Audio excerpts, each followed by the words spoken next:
Hi guys, it's Drew here from Lone Fox Home, and I am so excited for today's video. I'm pulling out another IKEA hacks for you guys. I'm a huge fan of IKEA. You're probably a large fan of IKEA since you're watching this, and let's just take IKEA pieces and make them even better than they already are. And in today's video, I have 4 projects, and they are legitly so good, especially 2 of them. Like, 2 of them are full-on furniture pieces that are made so inexpensively, and I think you guys are really going to enjoy this video. But if you are not already, make sure to subscribe to my channel for your daily dose of DIY. I post brand new videos every single week on DIY and home decor, and you can also follow me on Instagram at Lone Fox Home. But I do want to also mention that this video is in partnership with Squarespace, which I am so excited. I absolutely love Squarespace, but I'll get to more about that at the end of the video. And guys, I have the most special announcement in the whole entire world that I had to get really close to tell you guys because it's so good. We were nominated for a Shorty Award. On this channel, Lone Fox Home was nominated for a Shorty Award, and some of you guys are probably like, what is a Shorty Award? A Shorty Award is essentially like the Emmys, like the Grammys, but for social media influencers. So it's basically an award for people on YouTube, Instagram, Twitter, Twitch, all those different social media platforms, and they pick like the top of the top for the year, I guess you could say, and there's 12 people per section.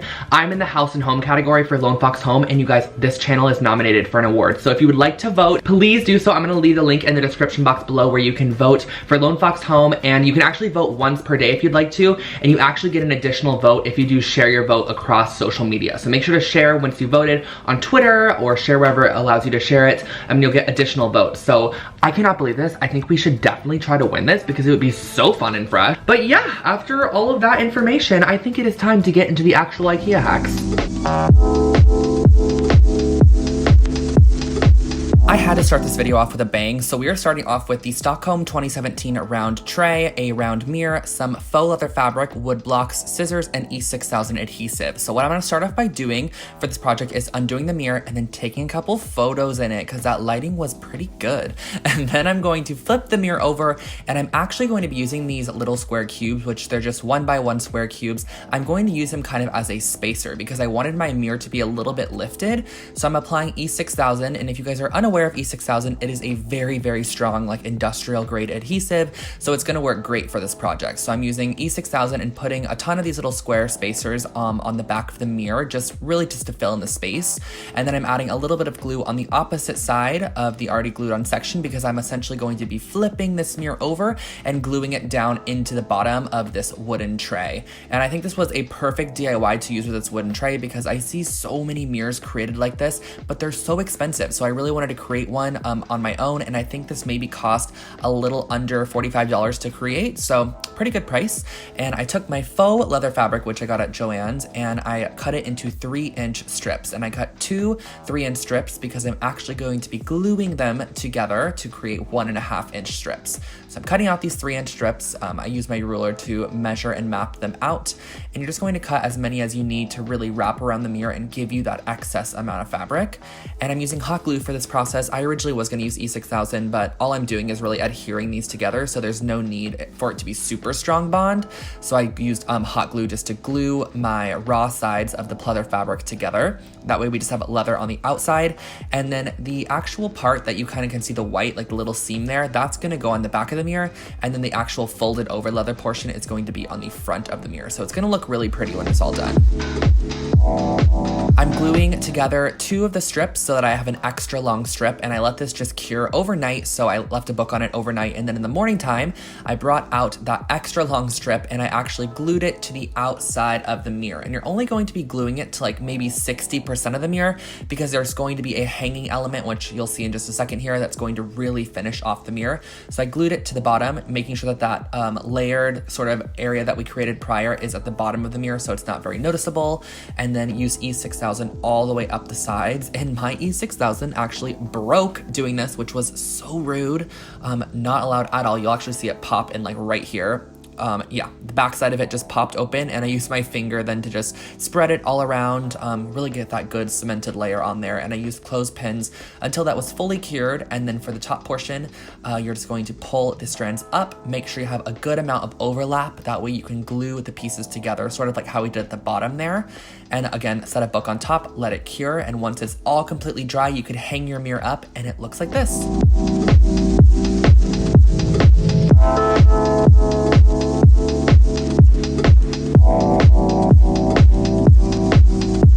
Moving on to the next project, we're creating this patterned pillow, and I'm just using a pillow insert from Ikea, some black paint, and a paintbrush. And I found this idea on Pinterest. I love the way the pillow looked, and I wanted to recreate one. And guys, this pillow literally cost me $3 to make because I'm just gonna paint directly on top of the pillow insert. I actually really love the fabric texture of the pillow insert, so I'm using a small little, probably 1/4 inch flat painting brush, and that just makes it so nice to create very squared off edges without having to do too much work. It kind of does it for you. And I'm going in and first creating a closed eye, I guess you could say, with some eyelashes on it.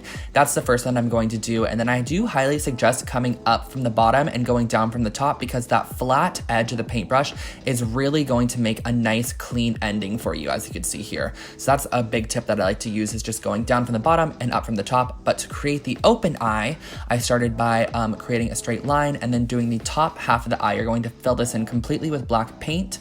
So you're just gonna create sort of like a half circle to start and then fill it all the way in. And my hair got in the way for some of the next steps, but I mean, you guys can probably understand what I'm doing. I'm just creating a little half circle on the underside of the other one that we created already, which is the pupil. And then I did the width of a paintbrush, of this paintbrush, to create the bottom edge of the eye, and then used my paintbrush again to create 6 eyelashes. I made sure that it was 6. That's the same as a reference photo that I found. And I'm gonna try to also link below the actual store that sells this, or wherever it comes from, because I did draw inspo, of course, from it.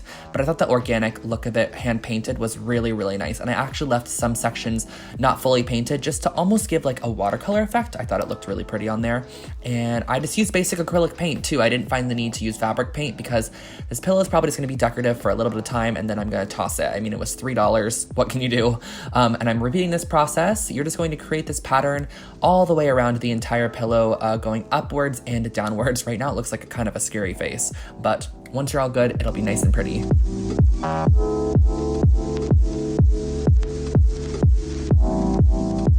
Moving upwards and creating that eyelash right up above the eye that we just created, and then moving down to the bottom. And then another big tip that I want to let you guys know about is to make sure to make some of the pattern go off the edge of the pillow. So really repeat the pattern across the entire front side. That's what's going to make it look very finished and kind of squared off, and that finishes your pillow.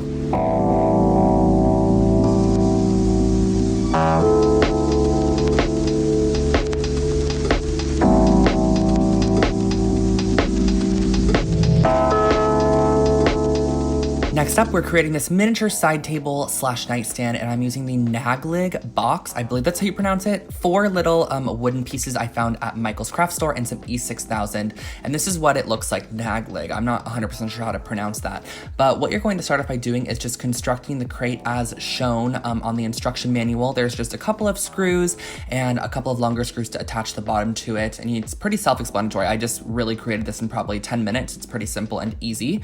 And once you have that fully created, I then took 4 little wooden pieces. I think that they're small little trays or frames or something from Michael's. They were $1 each, and I'm going to be using these as small feet for the actual box. So overall, this nightstand literally cost like $12, and I didn't just want to make it a crate and flip it upright. I really wanted to give it some form of like leg, so that's why I used these pieces. And with E6000, you can literally let this cure overnight, and you have a super strong bond in the morning. And keep in mind that you can also stain this or paint it to match your decor, and that finishes off this simple nightstand.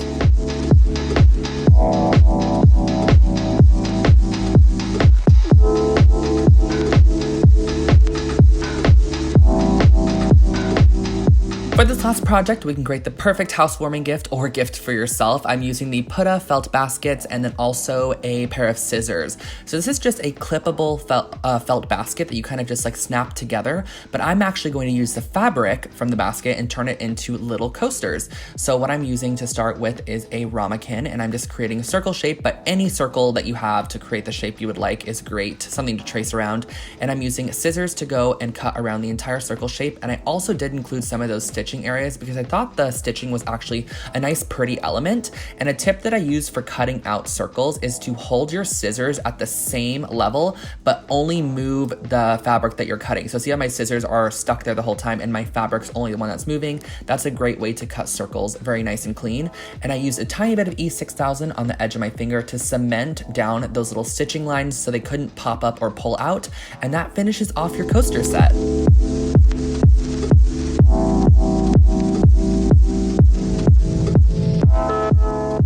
Alright guys, so that was today's video, and I hope that you really enjoyed those IKEA hacks. I think my favorite one was probably the mirror, because that one just turned out exactly how I wanted it to turn out, and I think it looks absolutely incredible. But as I mentioned in the beginning of this video, it is actually in partnership with Squarespace, and if you do not know what Squarespace is, it's essentially a website that you can go onto to create your very own website, your very own blog, portfolio, online shop. And the great thing about Squarespace is that their templates are so modernized, so up to date, and so pretty, so you instantly get like a full-on created website without even having to do that much work. Squarespace was sort of created for a wide range of creative people, such as myself. So if you want to have your own photo portfolio, video portfolio, if you are a restaurant, if you are a musician, an artist, whatever it may be that you want to showcase your work on, Squarespace is definitely the place to do it because they have such pretty templates. That's the thing I love about them the most, is that your website actually looks so beautiful and so functional, and it's done in like seconds. And not to mention they also have 24/7 customer service, which is absolutely amazing. It's actually award-winning. So we love a good award-winning customer service moment. But if you guys would like to, you can use my link, which I'm gonna put on the screen for you guys, which is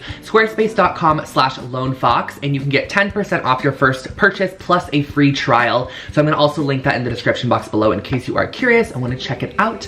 But that is pretty much all for this video. I hope you did enjoy the IKEA hacks that I shared in this video. And yeah, I'm gonna make sure to link all the products too if I can find them on IKEA in the description box for you guys. Don't forget to subscribe for new videos every single week and your daily dose of DIY, and I will catch you guys in the next one. Bye guys.